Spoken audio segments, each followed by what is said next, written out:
give you guys the information. But that's why, because you know, because of the calls now that they're getting from charter parents, their complaints have doubled. Like the special commissioner released I guess he's ordered, and charter school complaints have doubled. So, you know, that's who you need to call. And this is what we're trying to say, Mr. Dunn, is that, you know, parents don't have anywhere to turn. And you probably thought that you were like the only parent going through all of that stuff. You probably thought that you were like the only parent that's thinking that the discipline policy is so strict. You know, maybe the other parents are okay with that. And it always comes back to, we don't have avenues to communicate with each other, because something as simple, and I know I'm beating the drum, parent associations, that's where we have that support, because maybe from the parent association you would know of another parent that you could call to help you out and maybe go pick your kids up while you're at work. I had to drop out of college. I couldn't go back. Well, other people have lost their jobs, so you're still okay. But the point is this.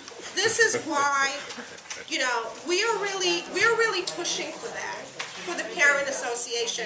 And it seems obvious from what, and maybe I'm wrong, but it seems that this is not it's not a priority. Like, I don't see you saying to me and my parents here, you know what? I understand what you're saying. The charter school should follow the law. This was sent out on September 3rd. You know what? I'm going to send out another notice, send this thing out again, and find out how many schools have parent associations and advise them the deadline was October 1st. That's what I want to hear, and I'm sure that's what the other parents want to hear, right?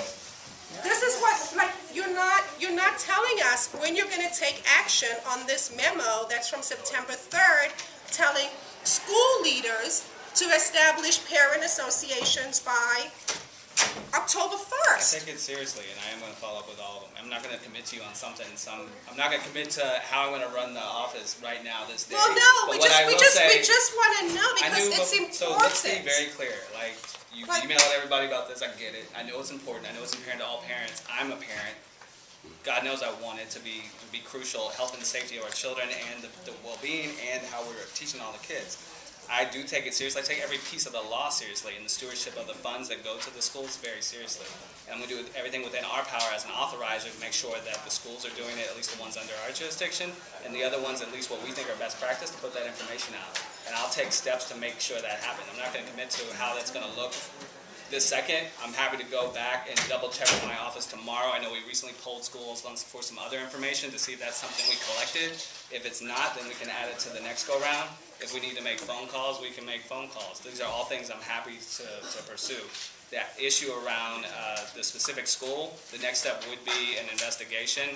It would either be an investigation by us. If it's a health and well-being thing, it would probably be the SCI, the special right. Yes. So, and if it hasn't been reported to them already, we can report it, and then they would assign an investigator. The issue around transportation, it depends on who's providing the transportation. DOE provides most of the transportation. If it was a private transportation piece, then we'd have to follow up with them as well. So there's a bunch of different pieces that we can follow up with. But I don't want you to think I don't take it seriously. Absolutely, I do.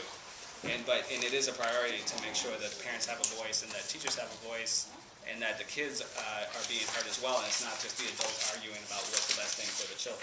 So that's what I'm saying. Okay. But I knew that before I came here. And I knew I was going to come here. I knew you were going to ask me about that. I want you to know I'm about as open and transparent as possible, but I'm not going to tell you I'm going to go do something tomorrow that I know that I'm not going to do as soon as I show up tomorrow. But it is a priority around the number of things that I want to do and implement for the office. Okay, so we're going to have one more question by Ms. Irby, and then before everybody goes, I need Mr. Weston to talk about